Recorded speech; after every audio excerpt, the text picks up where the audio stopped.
Plan করে যদি কখনো কোথাও ঘুরতে যেতে চান তাহলে মনের আশা কখনোই পূর্ণ হবে না, আর কোথাও ঘুরতে যাওয়াও হবে না, আর কোথাও ঘুরতে না গেলে শান্তিমতো আনন্দ করাও হবে না, এটাই স্বাভাবিক। তাই মন যখন যা চাইবে মনের বিরুদ্ধে না গিয়ে নিজেকে আনন্দে রাখতে চাইলে যেখানে মন চায় দু চোখ কিন্তু সেদিকেই নিয়ে যেতে হবে। মন যেহেতু আমার, তাই আনন্দের ভাগটাও শুধু আমারই।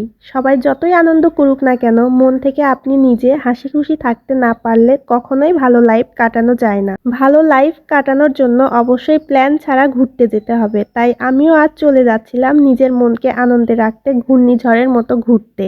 তবে যেতে যেতে কি আর বলি, ঢাকা শহরের মতো বগুড়াতেও নিত্যদিনের মতো জ্যাম আর কম কি। বাহিরে বের হয়ে পায়ের ধাপ ফেলতেই যেন মুখোমুখি হতে হয় জ্যামের, যেখানে ঘুরতে যাবার থেকেও অর্ধেক সময় পার করে দিতে হয় জ্যামের মধ্যে। একটু জ্যাম পার করে রেখে যখন ফাঁকা পেয়ে ময়ূরপঙ্খীর মতো উঠতে লাগলাম, মনের মধ্যে একটু আনন্দ হলেও সেই আনন্দ বেশিক্ষণের জন্য স্থায়ী নয়। সাত মাথায় আসবো আর জ্যামের সম্মুখীন হব না তা তো হতেই পারে না। অবশেষে পেয়ে গেলাম কাউন্টার, টিকিট কেটে উঠে পড়লাম বাসে। বহুক্ষণ বসে থাকার পর অবশেষে সকল যাত্রী বাসে উঠলে বাস ছাড়তে শুরু করার আগেই আমি কিছুক্ষণ একা একা বসে ভিডিও করা শুরু করে দিলাম। কিছুক্ষণ ঢং করে ভিডিও করা শেষ হতে না হতেই চলে এলো সুন্দর সুন্দর রাস্তা চোখের সামনে।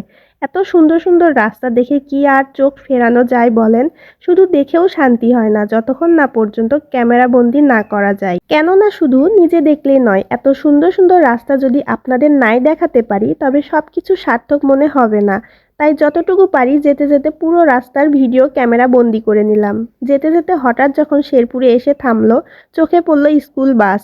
নিজের জীবনের ছোটবেলার কথা মনে পড়ে গেল। আসলে আমাদের প্রত্যেকের জীবনেই ছোটবেলার স্মৃতিগুলো অসাধারণ, যা চাইলেও ভোলা অসম্ভব। এসব ভাবতে ভাবতে আবারও বাস চলতে শুরু করলো, আর আমিও টুক করে আমার ফোনের ক্যামেরা অন করলাম। কেননা যত দূরেই যাচ্ছি ততই বেশি সুন্দর সুন্দর রাস্তা চোখে পড়ছে। চোখে ঘুম পেলেও এত সুন্দর রাস্তার প্রেমে পড়ে ঘুমোতেই পারছি না। কেন যেন মনে হচ্ছে এখানেই থেমে ছবি ভিডিও করে নেই প্রকৃতির সাথে নিজের, কিন্তু তার বুদ্ধি উপায় কোনোটাই নেই। তাই কিছুটা কষ্ট নিয়ে এত সুন্দর প্রকৃতিকে হাত দিয়ে ছুঁয়ে আঁকড়ে ধরার চেষ্টা করছি। আঁকড়ে ধরার চেষ্টা করতে করতে চলে এলাম সিরাজগঞ্জে। এসে চারিপাশের ভিডিও করছিলাম আর সবার জন্য অপেক্ষা করছিলাম।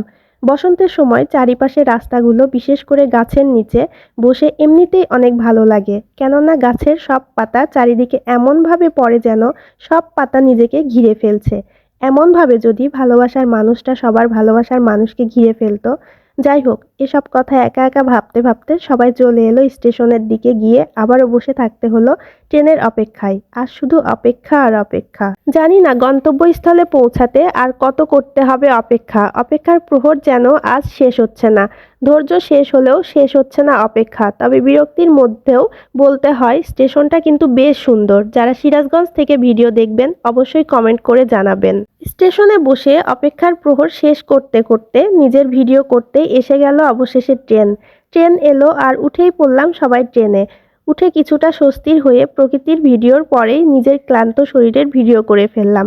এরপর ঘুমিয়ে ঘুমিয়ে চলে এলাম ঢাকা স্টেশনে। এবার যেন অপেক্ষার পালা আবারও দ্বিগুণ। সেই বিকেল 5টা থেকে রাত 10টা পর্যন্ত। কি শুনেই ভয় পেলেন তাই না?